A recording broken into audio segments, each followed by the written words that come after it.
nuevo producto lanzado en la web por Fundamedios, ¿qué es lo que quiere alcanzar? ¿Cuál es la intencionalidad que le podrían estar dando Fundamedios a esta página web? Bueno, por las propias declaraciones de Fundamedios, la pretensión que tienen es encontrar un mecanismo irónico y caricaturesco de revelar lo que ellos consideran alertas o amenazas contra la libertad de expresión. Sin embargo, lastimosamente, estas alertas o estas amenazas no tienen un método sólido de elaboración, es decir, no tenemos parámetros claros para saber cuándo una de estas alertas realmente puede implicar una violación de derechos de la libertad de expresión. Otro problema es que ninguna de estas alertas o supuestas violaciones es canalizada hacia las autoridades públicas para que sean investigadas y se confirme si es que efectivamente hubo o no hubo una violación de derechos. Entonces, lanzan una alerta y hacen parecer que esa alerta efectivamente es una violación de derechos cuando los parámetros no son claros ni se ha sometido a las autoridades competentes para tener un juicio, digamos, institucional, responsable, que permita afirmar que hay responsabilidad por estas supuestas infracciones. Esa es la debilidad no solamente de esta página, sino de la información que está detrás de esta página. Bueno, una razón por la que ellos no acudirían a las autoridades es que es una organización que abiertamente y de frente desconoce la ley de comunicación, porque para ellos es una ley mordaza. Eso les lleva, y además sostienen que el sistema judicial en el país está sometido al Ejecutivo. Serían las razones por las que ellos lanzan de forma independiente sus alertas y no acuden al sistema formal, constitucional. Mire, ese es un gran problema. Cuando hay personas que se creen por encima del Estado de Derecho, que se creen superiores a la ley o superiores a los gobernantes y creen que su voluntad es más importante que la ley y que la de los gobernantes y que del sistema democrático, entonces estas personas no consolidan el Estado de Derecho ni la convivencia democrática, boicotean el Estado de Derecho y la convivencia democrática. Puede ser que a las personas de Fundamedios no les guste la ley de comunicación, están en su derecho, pero si quieren cambiarla, tienen que usar los mecanismos institucionales y democráticos para cambiar la ley. Mientras tanto, tienen que obedecerla, como tienen que obedecer las órdenes de jueces y de autoridades competentes. Imagínese si cualquier persona, en cualquier gobierno, en cualquier situación, desconocería la ley, desconocería las autoridades y desconocería las órdenes provenientes de ellas. Esto sería imposible, sería un caos, sería la jungla, sería la ley del más fuerte. Entonces, para que no sea la jungla ni un caos ni opere la ley del más fuerte, hay que respetar el Estado de Derecho, hay que respetar la ley y si se quiere modificar la ley, hay que hacerlo por los caminos institucionales. Mientras tanto, hay que obedecerla. Para ellos, estas alertas muestran una supuesta violación a través de un pedido de réplica o un pedido de rectificación que lo dispone la ley de comunicación y cuando uno de los actores se siente ofendido con la información que se emite en un medio de comunicación. Para ellos eso ya es ir en contra de la libertad de expresión, del derecho a esta libertad y en contra del trabajo de los periodistas. ¿Es así? Mire, de ninguna manera. Si yo creo que un medio de comunicación ha difundido una información errónea, inexacta, injuriosa, imprecisa, puedo pedirle al medio de comunicación que haga la rectificación correspondiente. Ese es mi derecho, que la información que se divulgue sobre mí sea precisa, contrastada, verificada, que cumpla con rigor los parámetros de la difusión de información de relevancia pública. Si no cumple, tengo derecho a pedir que se rectifique. Si he sido aludido y no me han consultado, tengo derecho a pedir réplica. Esto, incluso desde los mandamientos de la Convención Interamericana de Derechos Humanos, se sostiene así. Ahora bien, si no está de acuerdo el medio de comunicación con mi pedido de réplica o de rectificación, entonces puede oponerse a ese pedido. El ciudadano tiene la alternativa de acudir ante la autoridad competente y pedir que ordene al medio que cumpla con ese pedido. Si la autoridad competente, que es la Supercom, ordena que se cumpla con ese pedido y esa resolución no le gusta al medio de comunicación, esa resolución puede ser impugnada en el contencioso administrativo. Si el medio de comunicación no obtiene victoria en el contencioso administrativo, puede ir a la Corte Provincial. Si no tiene victoria en la Corte Provincial, puede ir a la Corte Nacional e incluso puede acudir a la Corte Constitucional. Ve, en un Estado de Derecho, las decisiones administrativas, las resoluciones administrativas pueden ser impugnadas. Entonces, si finalmente la Corte Constitucional ratifica la resolución, no le queda más remedio al administrado que cumplirla, porque así funciona el Estado de Derecho. Pero uno no puede decir, me han llamado por un reclamo, por un error que yo cometí, desconozco la ley, desconozco las autoridades y además, a pesar de que soy yo el que cometí el error, digo que esa es una violación de mi derecho. Eso es contraproducente, es absurdo y me parece que esa es la posición que están defendiendo algunos grandes medios de comunicación y también, lastimosamente, esta organización Fundamedios. Precisamente Fundamedios se presenta a la sociedad como una defensora de la libertad de expresión y de los derechos humanos de las personas. Pero ¿ese es el papel que están desempeñando actualmente? ¿O cuál sería el papel que Fundamedios está cumpliendo dentro de la sociedad ecuatoriana? Mire, desde mi perspectiva, y esto es solo mi opinión, me parece que Fundamedios está más alineado con los intereses de los grandes medios de comunicación y organizaciones internacionales como la CIP, que agrupan a los empresarios de la comunicación. Y creo sinceramente que está distante de los intereses y de la defensa de los derechos de los ciudadanos. Fundamedios, además, Fundamedios y sus periodistas cercanos han optado por el lado de la web, del internet, del ciberespacio, y dejaron los medios tradicionales. Podría entenderse porque la ley de comunicación no tiene competencias sobre el internet, sí sobre los medios de comunicación tradicional. Mire, realmente Fundamedios nunca ha tenido un papel protagónico en los medios tradicionales. Que yo sepa, no ha tenido un programa de televisión, ni un programa de radio, ni una publicación regular. Nunca la ha tenido. Sin embargo, algunas de sus informaciones eran reprisadas y siguen siéndolo por algunos medios de comunicación. No sé si la opción de hacer una página web o difundir información a través de la web venga de que este espacio no es regulado por la ley de comunicación. A lo mejor sí, a lo mejor no. No sé si eso es así. Lo único que puedo decirle es que nunca han tenido una presencia relevante en los medios tradicionales. Y en cuanto al financiamiento, la sostenibilidad de Fundamedios, deja mucho que pensar que se financie con recursos provenientes de ONGs que han participado, según se conoce, en movimientos desestabilizadores en la región, como la USAID o la NED. Mire, a mí no me consta que Fundamedios reciba fondos de esas organizaciones y menos que esas organizaciones sean desestabilizadoras. Lo que yo sí le puedo decir es que siempre que se recibe fondos de la cooperación internacional, esos fondos, la intencionalidad con que son girados nunca es neutral. Siempre hay unos valores, un horizonte político, un ideal político que se defiende. Posiblemente Fundamedios tiene los mismos ideales filosóficos, políticos, estratégicos que las organizaciones que lo financian. Si es la USAID o si es otra organización de ese tipo, o la CIB o la que sea, que le digo no me consta, pues compartirá valores, principios, ideas, estrategias con estas organizaciones que le ponen dinero. Retomando el ámbito ahora de acción de Fundamedios y estas páginas socias, o sea, aliadas de Fundamedios, Cuatro Pelagatos, Plan B, Mil Hojas, todas estas. Usted fue uno de los que estuvo en la realización, en la elaboración de la ley de comunicación. ¿Por qué se decidió no meterse con el ámbito del Internet? Mire, el ámbito del Internet es supremamente complejo. La gobernanza del Internet, la neutralidad de la red, la emergencia de redes sociales son fenómenos complejos, de gran acceso, sin vinculación a jurisdicción territorial. Entonces era supremamente complejo tratar de regularlos. Sin embargo, es claro que en todos los estados del mundo, cuando se usan las redes sociales o el Internet para cometer infracciones penales, como por ejemplo ofrecer pornografía infantil o vender armas o traficar con personas, cuando se usan las redes sociales o el Internet para eso, actúan las leyes penales. La decisión en el tiempo en que se trabajó la ley de comunicación era regular los medios tradicionales. ¿Cuáles son estos? Prensa escrita, radio, televisión abierta y televisión por suscripción. Se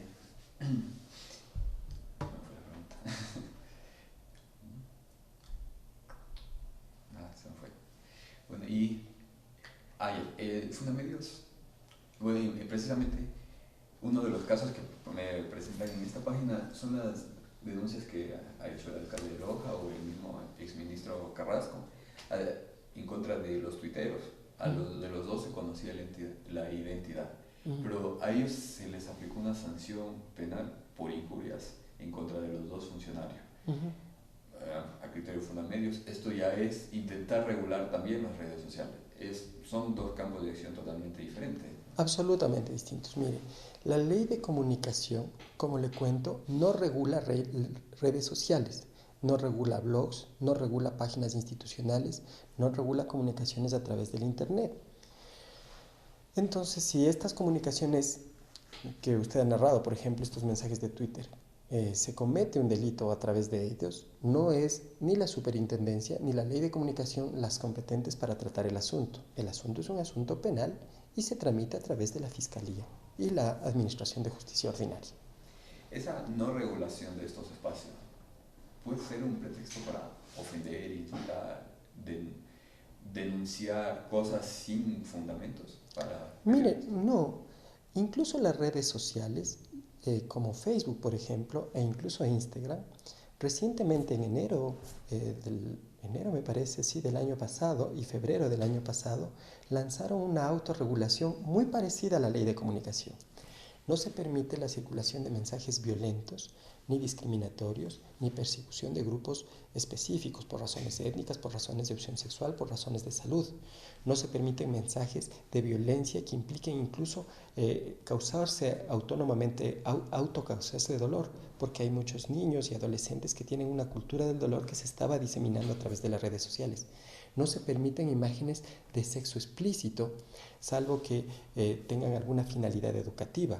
No se permiten imágenes de desnudez, salvo que tengan alguna finalidad educativa, como por ejemplo cuando hay cáncer de mama o se promueve la lactancia materna, es posible mostrar a través de estas redes el pecho femenino, pero de no ser por estas cosas no se puede. ¿Sí ve?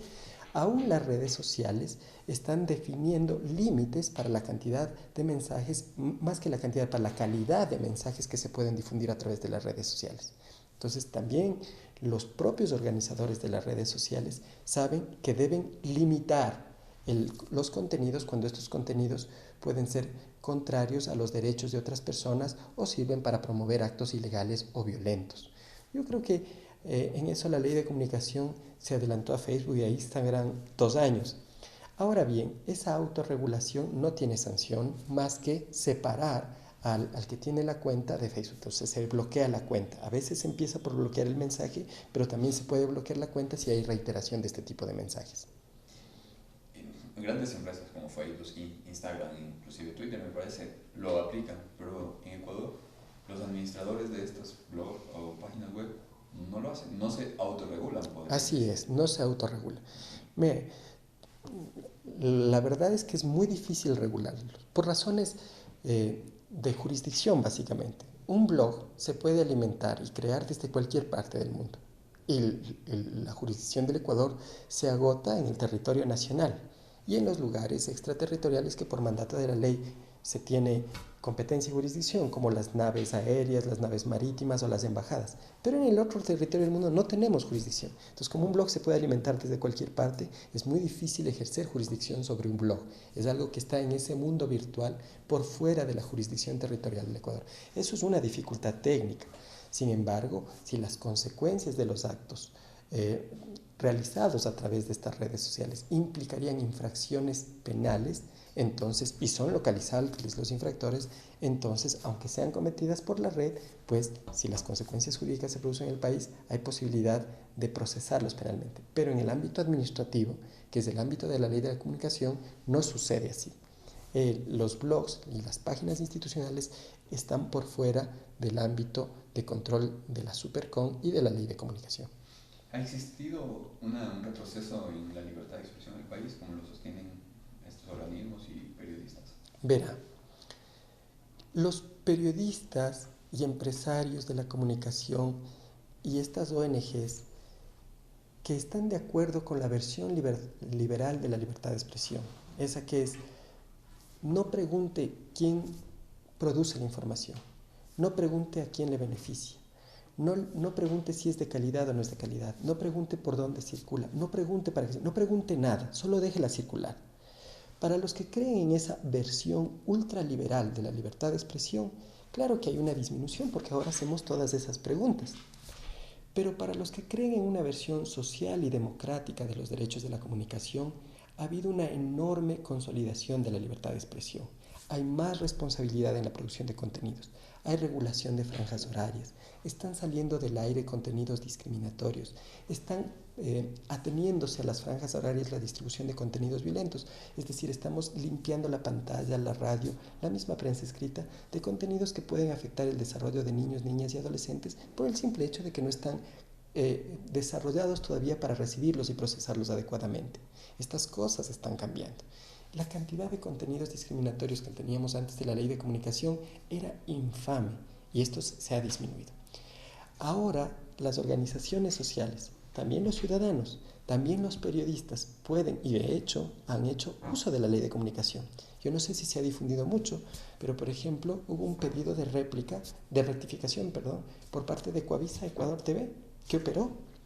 El señor Reynoso una vez fue sancionado por un programa que realizaba por ser discriminatorio, pero otra vez, en cambio, él presentó una queja por la cual se sancionó a uno de los canales incautados por difundir una información inexacta, imprecisa, no contrastada sobre su vida personal. ¿Sí ve?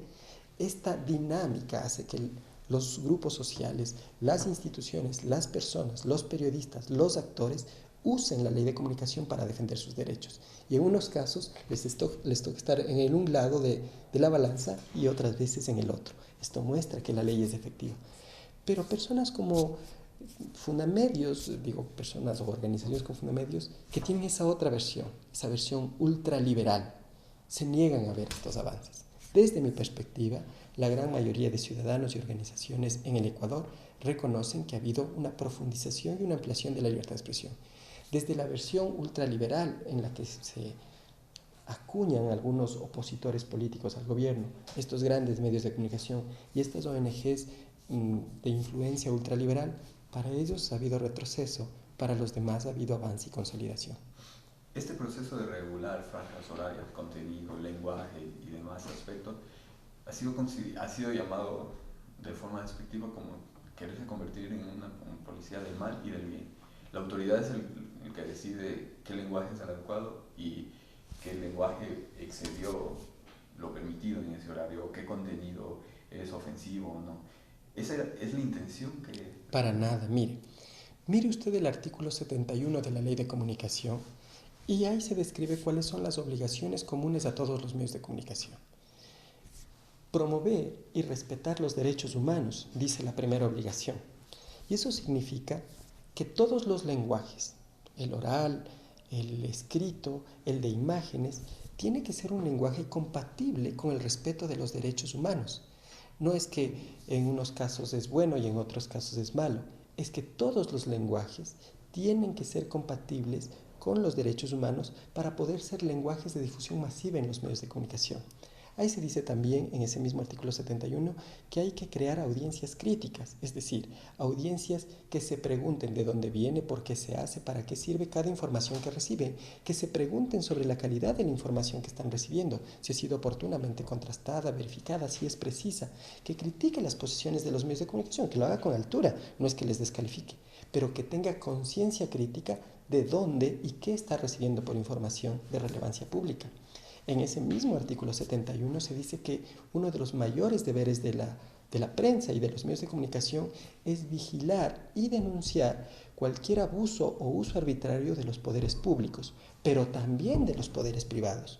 Y muchos medios de comunicación mantienen un pacto de silencio sobre toda esa corrupción que circula también por los sectores privados. Mire, si en algún grado puede haber corrupción en el sector público, le aseguro que proporcionalmente hay también en el sector privado, porque una sin la otra no pueden funcionar. ¿Sí ve?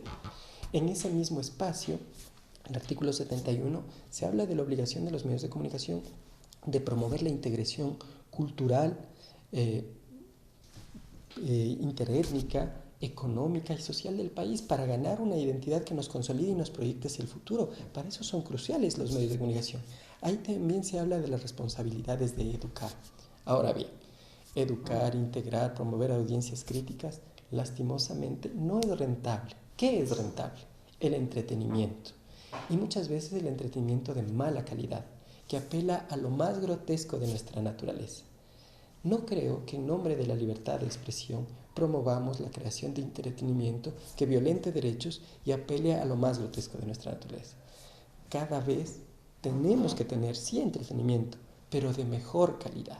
Y también la otra información que es importante para el desarrollo de los ciudadanos, es decir, programas de opinión, programas informativos, programas culturales, programas interculturales y programas educativos.